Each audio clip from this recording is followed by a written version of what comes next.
কিছুদিন আগে কক্সবাজারে খুব ইন্টারেস্টিং একটা ঘটনা ঘটে, যা সোশ্যাল মিডিয়ায় খুব বেশি ভাইরাল হয়।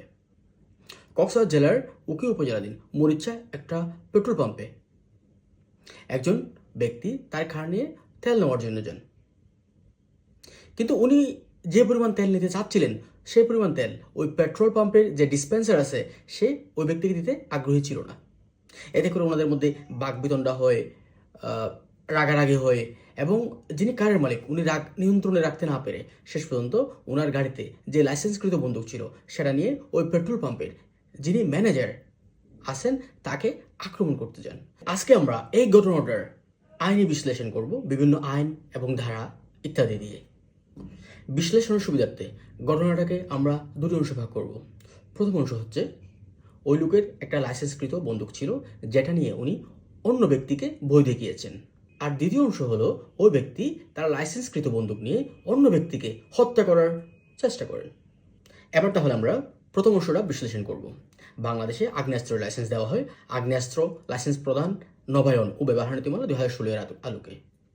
এই আইনের 25 ক ধারায় উল্লেখ রয়েছে কোনো ব্যক্তি তার লাইসেন্সকৃত অস্ত্র শুধুমাত্র আত্মরক্ষার কাজে ব্যবহার করতে পারবে এবং লাইসেন্সকৃত অস্ত্র দিয়ে কাউকে কোনো ভয়ভীতি দেখাতে পারবে না বা উত্ত্যক্ত করতে পারবে না।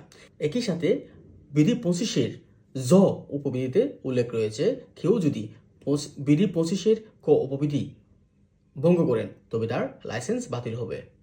অর্থাৎ কেউ যদি তার লাইসেন্সকৃত অস্ত্র দিয়ে কাউকে ভয় দেখায়, উত্ত্যক্ত করে বা মারতে চেষ্টা করে বা বেআইনিভাবে ব্যবহার করে তাহলে তার লাইসেন্স বাতিল হবে।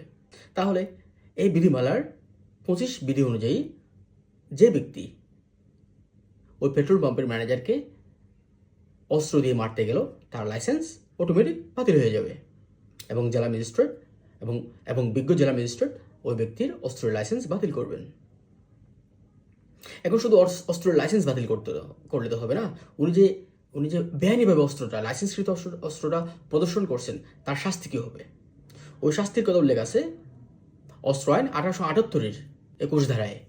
এই ধারা মতে কেউ যদি অস্ত্র লাইসেন্সের নিয়ম ভঙ্গ করেন তবে তার 6 মাস পর্যন্ত কারাদণ্ড হতে পারে, একই সাথে অর্থদণ্ড। তাহলে আমরা বুঝলাম আগ্নেয়াস্ত্র লাইসেন্স প্রদান, নবায়ন ও ব্যবহার নীতিমালা 2016, একই সাথে অস্ত্র আইন 1878-এর মোতাবেক যে ব্যক্তি অন্য ব্যক্তিকে বা পেট্রোল পাম্পের মালিককে তার লাইসেন্সধারী বন্দুক নিয়ে আক্রমণ করলো বা মারতে উদ্যত হলো তার লাইসেন্স বাতিল হবে, একই সাথে তার কারাদণ্ড হবে। কিন্তু এর পরেও ঘটনা আছে যেটা আমরা দ্বিতীয় পার্টে আলোচনা করতেছি। ওই ব্যক্তি তার লাইসেন্সধারী বন্দুক নিয়ে অন্য ব্যক্তিকে হত্যা চেষ্টা করলো। এই এলিগেশন এটা কিন্তু আরও খুব বেশি সিরিয়াস, যেটার আলোচনা করা হয়েছে দণ্ডবিধি 1860-এর। দণ্ডবিধি 1860 1860-এর 307 ধারায় বলা হয়েছে কেউ যদি কাউকে হত্যা করার চেষ্টা করে তবে তার সর্বোচ্চ শাস্তি হচ্ছে 10 বছর পর্যন্ত কারাদণ্ড। এখন অনেকে মনে করতে পারেন ওই ব্যক্তির তো লাইসেন্সধারী বন্দুক ছিল, সেক্ষেত্রে তো উনি একটা আত্মরক্ষার অধিকার পাবেন। কিন্তু আসলে আত্মরক্ষা তো উনি যে আত্মরক্ষা করতে যাচ্ছেন ওই ধরনের কোনো কিছু কিন্তু আমরা ভিডিওতে দেখি নাই। আমরা দেখলাম যে একটা অস্ত্র যেটা লোডেড হইতে পারে বা আনলোডেড হইতে পারে, এটা নিয়ে উনি একজন পেট্রোল পাম্পের ম্যানেজারকে মারতে গেল বা হত্যা করার চেষ্টা করলো। এটা যদি লোডেড অস্ত্র হয়, এটা যদি কোনোভাবে উনি যদি গানটা ফায়ার করতে পারতেন সেক্ষেত্রে ওই ম্যানেজার মারাও যেতে পারেন। সেক্ষেত্রে মোস্ট সিরিয়াস এলিগেশনটা হচ্ছে ওনার হত্যা চেষ্টা, যেটা দণ্ডবিধি 1860-এর 307 ধারা মোতাবেক সর্বোচ্চ 10 বছর পর্যন্ত কারাদণ্ড। আমরা শান্তিপ্রিয় মানুষ, আইন জানুন, শান্ত থাকুন এবং আইন কখনোই নিজের হাতে তুলে নেবেন না।